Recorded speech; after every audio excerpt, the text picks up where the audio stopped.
आज हे पत्रकार परिषदेचं आयोजन करण्यापाठीमागचं कारण म्हणजे गेल्या 2 जून 2025 रोजी रामशेठ ठाकूर साहेब यांचा 74वा वाढदिवस होता आणि तो 74वा वाढदिवस जसा जवळ आला तसं आम्ही मंडळींनी ठरवलं की रामशेठ ठाकूर साहेबांचा 75व्या वर्षात पदार्पण होतंय आणि ज्या पद्धतीनं रामशेठ ठाकूर साहेबांच्या नेतृत्वाखाली गेली अनेक वर्ष आम्ही सातत्यानं वेगवेगळ्या पद्धतीचे सामाजिक उपक्रम राबवत आलोय, ते पाहता त्यांचं अमृत महोत्सवी वर्ष हे मोठ्या प्रमाणावरती साजरं व्हावं आणि या अनुषंगानं वेगवेगळ्या क्षेत्रात आम्ही आधीपासून काम करत होतोच, ते कार्यक्रम अधिक जोमानं करावेत म्हणून या अनुषंगानं वर्षभरामध्ये आम्ही वेगवेगळ्या कार्यक्रमाचं आयोजन केलं। हे वर्ष पूर्ण होत असताना इतके सगळे कार्यक्रम झालेले आहेत। अमृत महोत्सवी वर्ष रामशेठ ठाकूर साहेबांचा 75 वर्ष पूर्ण होत आहेत, अशा वेळेला एक मोठा कार्यक्रम करावा सामाजिक असं मनामध्ये होतं आणि याच वेळेला उल्वानोड मध्ये जी रामशेठ ठाकूर शाळा बांधलेली आहे, या रामशेठ ठाकूर शाळेचा सुद्धा म्हणजे सुरुवात झालेली होती, पण त्याचं औपचारिक उद्घाटन बाकी होतं।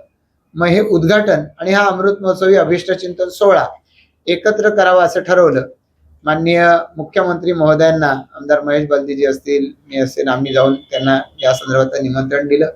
गडकरी साहेबांना निमंत्रण दिलं, सन्माननीय शरद पवार साहेबांना निमंत्रण दिलं आणि त्याचबरोबर भारतीय जनता पार्टीचे प्रदेशाध्यक्ष रवींद्र चव्हाण साहेब यांना सुद्धा आम्ही याचं निमंत्रण दिलेलं आहे। उल्वेनोड इथल्या रामशेठ ठाकूर शाळेच्या शेजारच्या तिथल्या ग्रामपंचायतीनंच त्याला नाव दिलेलं रामशेठ ठाकूर मैदान, या मैदानावरती तो कार्यक्रम संपन्न होतोय। येत्या बुधवारी 13 मे रोजी सायंकाळी 6:30 वाजता हा कार्यक्रम आयोजित करण्यात आलेला आहे। आपण साऱ्या मंडळींनी देखील रामशेठ ठाकूर साहेबांच्या नेतृत्वाखाली आम्ही जे कार्यक्रम आयोजित केले त्यांना सातत्यानं प्रसिद्धी दिलेली आहे, तर याही कार्यक्रमाला आपण चांगली प्रसिद्धी द्यावी अशी विनंती या जनार्दन भगत शिक्षण प्रसारक संस्थेची शाळा आहे, या शाळेचा एक संचालक या नात्यानं मी या ठिकाणी करतोय।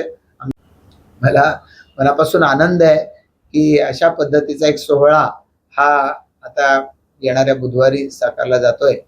एकीकडे आपण प्रत्येक जण आपापल्या जीवनामध्ये आयुष्यात काही ना काहीतरी चांगलं करण्याचा प्रयत्न करतो, जे करतोय ते अधिक चांगलं करण्याचा प्रयत्न करत असतो। अशा वेळेला रामशेठ ठाकूर साहेबांनी ज्या पद्धतीनं समाजाच्या प्रत्येक क्षेत्रात काम केलेलं आहे आणि ते काम करत असताना म्हणजे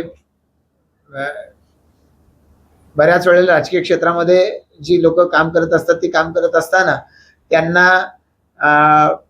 आपल्याला मिळालेली संधी पुढच्या पिढीला पास ऑन करावी असं सहसा वाटतच असं नाही। रामशेठ ठाकूर साहेबांनी मला त्या बाबतीमध्ये सातत्यानं एक आमदार या नात्यानं मार्गदर्शन केलं। प्रत्येक फील्डवरती मध्ये काम करत असताना त्यामध्ये अधिक चांगलं कसं करता येईल याचा पाठपुरावा केला। आमदार म्हणून काम करताना जिथं चुकलोय त्या ठिकाणी कान पकडायलाही त्यांनी कमी केलेलं नाही। खुल्या व्यासपीठावरून त्यांनी अनेक वेळेला अशा पद्धतीनं कान उघडणी सुद्धा माझी केलेली आहे आणि त्यामुळे मला असं वाटतं की आज भारतीय जनता पार्टीचं काम लोकांमध्ये नेत असताना या कामामध्ये दोष कमी व्हावेत या दृष्टिकोनातून सातत्यानं त्यांचं मार्गदर्शन राहिलेलं आहे आणि सातत्यानं जनसामान्यांच्या मध्ये राहिलं पाहिजे, जनसामान्यांचा आवाज उचलून धरला पाहिजे। कुठेही उतू नये मातू नये, घेतला वसा टाकू नये या दृष्टिकोनातून मी खरोखर तसं वागतोय का या विषयाच्या बाबतीमध्ये ते सातत्याने दक्ष राहिलेले आहेत आणि त्याची परिणती केवळ माझ्या बाबतीत नाही, आमच्या सर्व सहकाऱ्यांच्या ही जडणघडणीमध्ये झालेली आहे। संस्थेचे चेअरमन हे सुद्धा या कार्यक्रमाला उपस्थित राहणार आहेत आणि याच बरोबरीनं सर्व सामाजिक, शैक्षणिक, राजकीय क्षेत्रातल्या मान्यवरांना या कार्यक्रमासाठी आम्ही निमंत्रित केलेलं आहे। पनवेलचे महापौर, रायगड जिल्हा परिषदचे अध्यक्ष आणि याच बरोबरीनं या संपूर्ण रायगड जिल्हा आणि परिसरातल्या सर्व अशा राजकीय, सामाजिक, शैक्षणिक, क्रीडा क्षेत्रातल्या सर्व मान्यवरांना या कार्यक्रमासाठी आम्ही निमंत्रित करणार आहोत।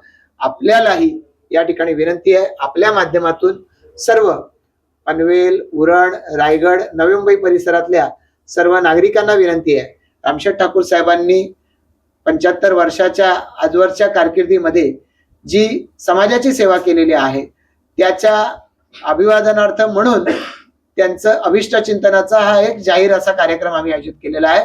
या कार्यक्रमाला आपण सर्वांनी उपस्थित राहावं अशी आपल्याला आणि आपल्या मार्फत सर्वांना मनपूर्वक विनंती. धन्यवाद.